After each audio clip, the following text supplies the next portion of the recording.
All right guys, मैं rich place. आप लोगों ने बिक्सी भाई की वीडियो देखी ही होगी। बंदे तुम पे रश करो, तुम बंदों पे रश कर दो। आज कुछ ऐसे ही होने वाला है। चार चार बंदे जस्ट आ जाते हैं।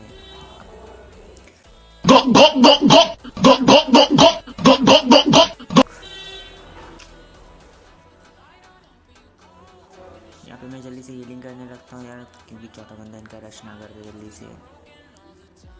बट ऐसे हीलिंग कंप्लीट हो जाती है। उसके बाद इनका चौथा बंदा गाड़ी लेके भाग जाता है गाइस, अपने टीममेट को रिकॉल करने।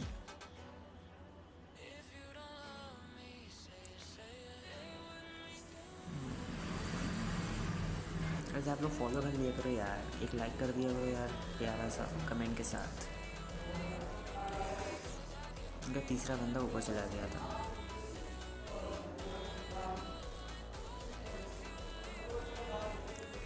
लो फिर मॉली आग।